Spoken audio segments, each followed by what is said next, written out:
Olá, estudantes da Rede Pública de Ensino do Rio de Janeiro. Eu sou o Marcelo Andriotti e você já deve ter reparado que hoje não tem ninguém comigo, pois eu resolvi dar folga para minha colega Rosiane e vou tocar esta aula sozinho. Não, sozinho não. Daqui a pouquinho a gente vai ter um super convidado que vai trazer 2 histórias indígenas para a gente. Mas antes, a gente precisa lembrar que essa videoaula de hoje foi feita especialmente para você, aluno da Educação de Jovens e Adultos. Então, com vocês, o professor Léo Machado com as histórias Boitatá e Boiúna. Vamos acompanhar juntos? Roda aí! Fala pessoal, me chamo Léo Machado, sou pedagogo, psicólogo e professor de teatro. Se quiserem conhecer um pouquinho mais do meu trabalho, é só conferir no endereço que está passando aqui ao lado ou clicar nas redes sociais aí ao fundo. Estou aqui hoje para contar para vocês lendas relacionadas ao folclore brasileiro. Mas você sabe o que é folclore? Folclore é tudo que diz respeito à cultura popular e que é transmitido de geração em geração. Folclore são costumes populares que podem ser vistos em festas, danças, comidas típicas, brincadeiras e, é claro, nas lendas e nos mitos. E por falar em lendas, vocês sabem o que elas são? Muitas das lendas folclóricas possuem a sua história relacionada à mitologia dos índios brasileiros, ou seja, dos povos originários. Outras lendas folclóricas possuem ainda relação com mitos trazidos da Europa pelos portugueses, por exemplo, e da África pelos negros, pelos africanos. E é justamente graças a essa mistura cultural, esse mix de influências, que o folclore brasileiro tem histórias tão ricas e tão diferentes. Dito isso, eu estou aqui para contar para vocês 2 lendas do folclore nacional, a lenda do Boitatá e a lenda do Boiúna. Vocês conhecem a fundo esses personagens? Fiquem ligados e confiram a contação. Lenda do Boitatá. Diz a lenda que houve uma época em que as matas ficaram na escuridão devido a um grande dilúvio que tapou por muito tempo a luz do sol.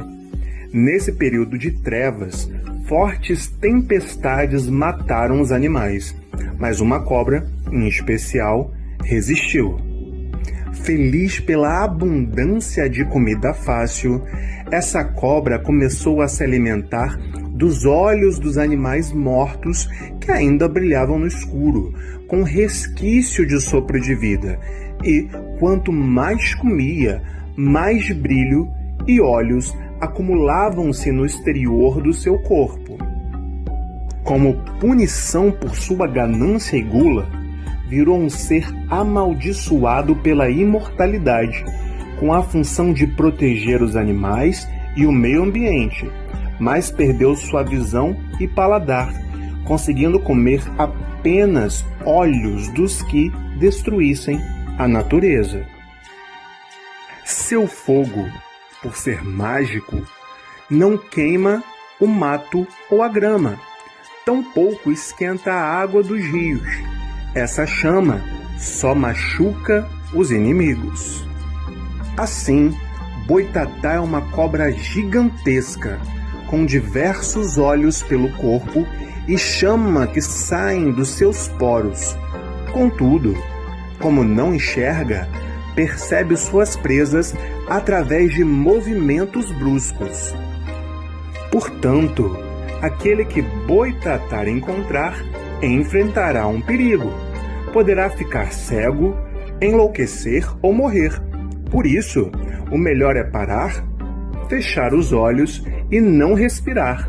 Nada de fugir, pois ela vai atrás de quem tentar correr.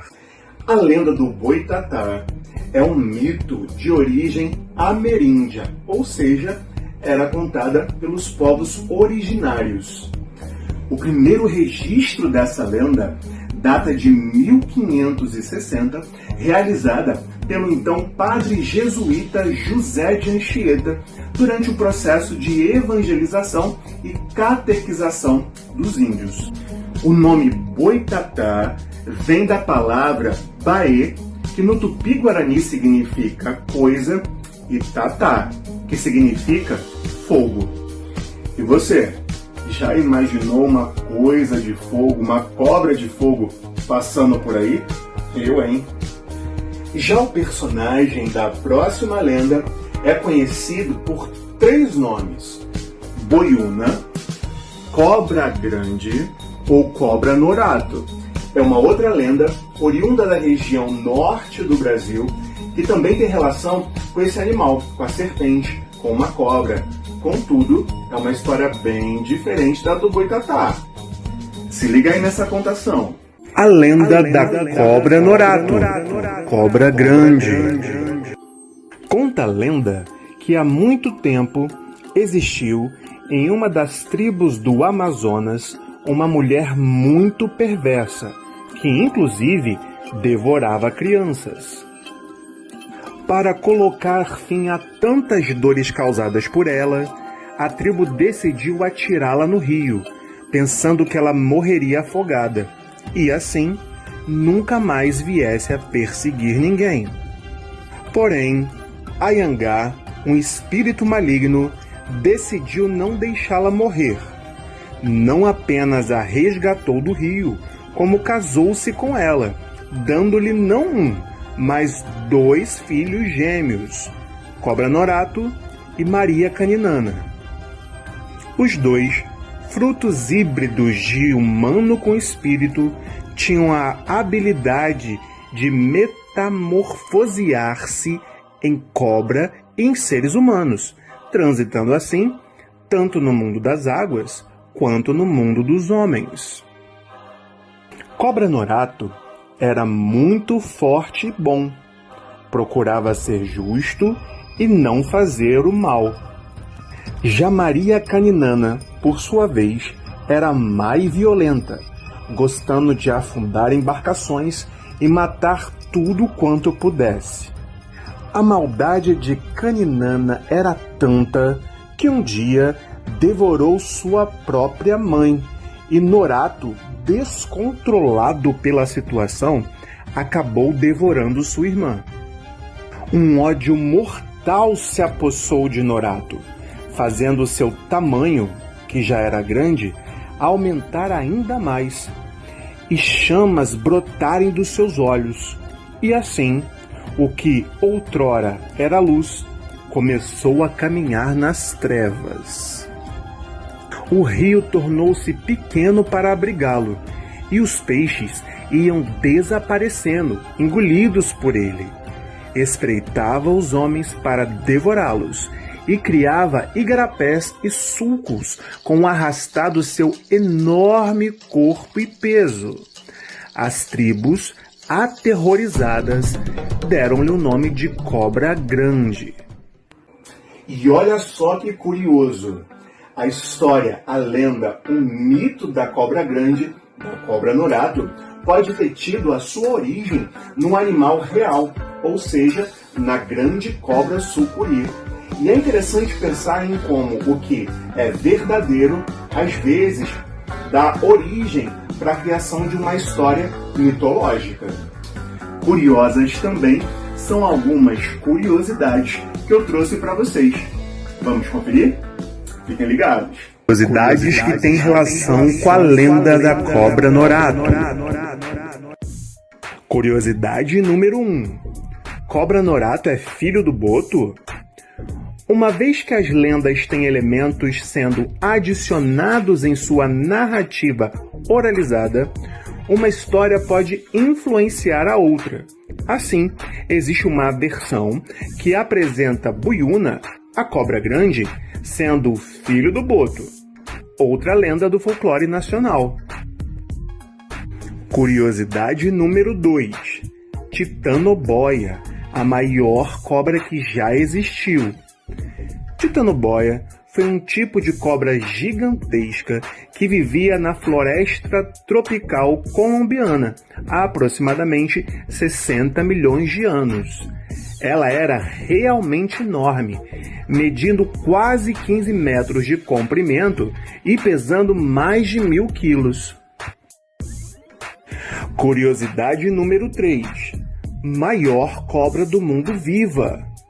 De acordo com o Guinness Book, a maior serpente já encontrada é uma piton reticulada, chamada medusa, que atualmente vive numa casa de répteis e anfíbios no Kansas, nos Estados Unidos.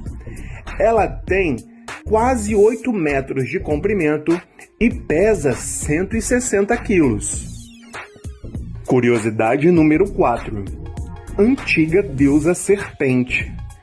Meret Seger, na mitologia egípcia, era a deusa cobra, e seu nome significa a que ama o silêncio. Tinha corpo de mulher e cabeça de cobra, e era a guardiã dos túmulos das necrópolis de Tebas, que era um lugar de sepultamento do período faraônico. Serpentes são animais que podem nos causar fascínio, curiosidade e até terror. E aprender um pouquinho sobre essas duas lendas, a lenda do boitatá e a lenda da cobra grande, e também as curiosidades que têm relação direta com esse animal, foram bem interessantes, não é mesmo? Vamos chegando então ao final desse vídeo, e eu não poderia deixar de falar da importância da leitura na caminhada de vida e na pessoa que queremos nos construir. A leitura, ela ajuda a transformar e a melhorar o nosso vocabulário, memória e imaginação.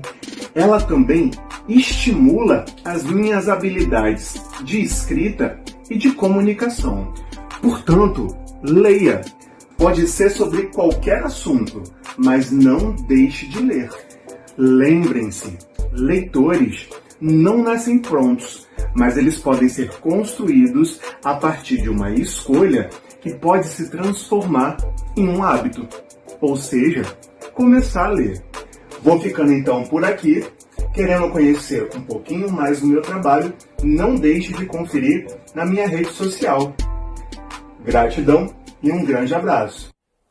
Como acabamos de ver, as histórias indígenas contadas pelo professor Léo Machado citam dois importantes rios brasileiros, o Tocantins e o São Francisco.